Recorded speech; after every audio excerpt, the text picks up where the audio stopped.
Pues yo entré en el proyecto, pues esto, cuando después de que contactaron con Uriol, había que buscar a la persona que hacía el sonido directo.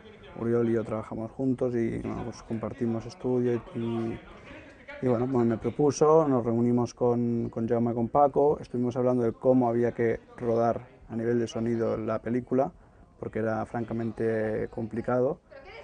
Y bueno, pues a partir de ahí empezamos a meternos en el proyecto.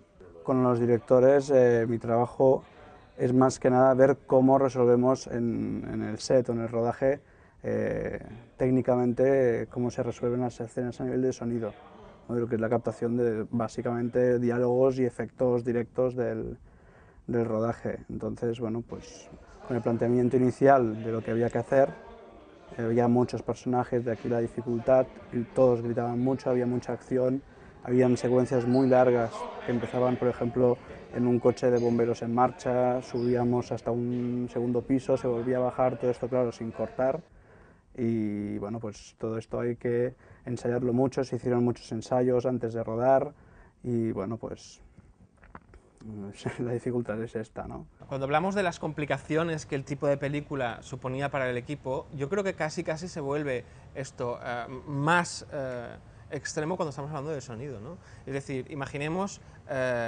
10 actores viviendo una situación durante 20 minutos en todo un edificio, en todas las plantas de un edificio, con movimiento, corriendo arriba y abajo, con acción, con violencia. Y todo esto, lógicamente, tiene que estar grabado por una cámara y registrado por un sonidista, ¿no? Ese sonidista tiene que ir pegado a la cámara, siempre detrás, y tiene que, de pronto, estar inmerso en esa vorágine de violencia y de acción, pero nunca verse, lógicamente, ¿no?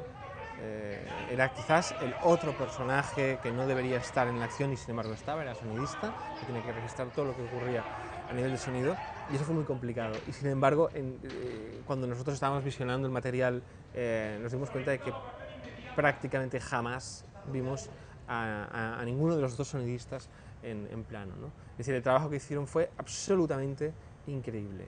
Es decir, los hombres invisibles, ¿no? Los que estuvieron allí, los que lo grabaron todo, pero nunca se les vio.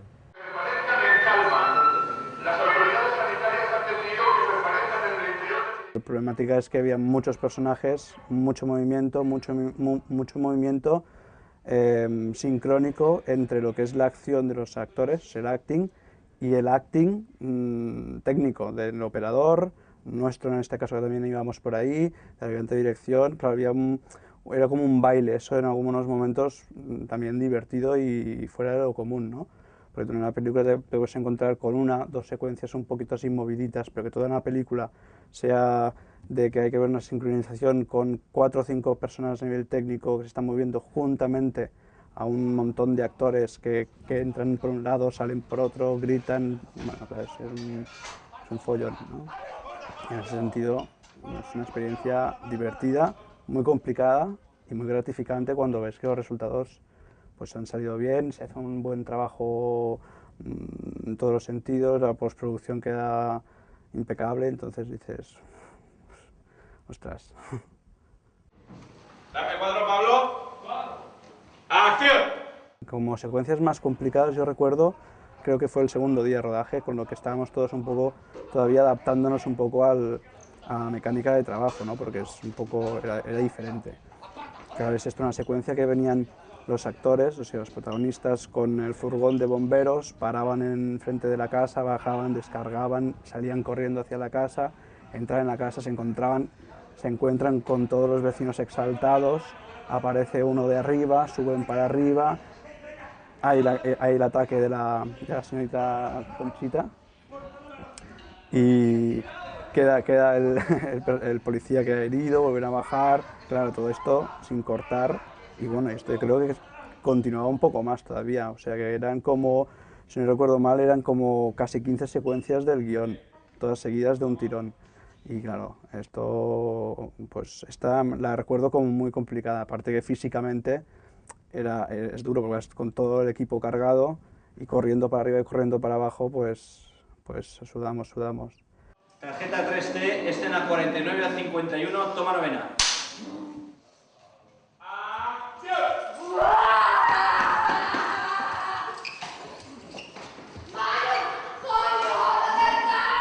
Luego lo que recuerdo que era muy divertido es que como no sabíamos en muchos casos al 100% lo que iba a pasar respecto a los zombies y los ataques, que estabas por ahí te ibas pegando sustos porque pasaban cosas que no estaban, se caían cosas que tú te aparecía alguien corriendo por detrás que no estaba para pegar un susto a los actores y bueno, pues había que improvisar mucho y reaccionar y bueno, fue muy divertido. Fue curioso también porque empezamos con un porrón de micrófonos, porque había muchos actores y claro, los personajes a medida que va avanzando la película van como casi desapareciendo, ¿no? De alguna forma. Y empezamos con 10, estábamos grabando 10 pistas en directo y claro, acabamos creo que una, dos, y que era como, uy, te vas quitando peso de encima a medida que iba avanzando la película y vas diciendo, bueno, ya va quedando menos. Pero usamos esto, 10 pistas en un 80% del metraje. Y luego en la postproducción, claro, todo esto implica un trabajo de postproducción a nivel de la edición de los diálogos y todo lo que es la banda de directo, pues que es un poco por donde también se salió un poquito la previsión original del tiempo destinado a la postproducción, ¿no? Claro, nos encontramos que había que hacer en muchos casos una remezcla entera de todo el material grabado porque en directo era imposible hacer una mezcla. Entonces todo esto pues prolongó más el tiempo y el trabajo fue muy exhaustivo. Además es lo que comentaba antes, Oriol, es una película que están todo el rato gritando, todos no sé qué, y trabajar tantas horas bajo estos si no salíamos Oriol y yo del estudio, salíamos ya, oh, Dios. ¡Acción!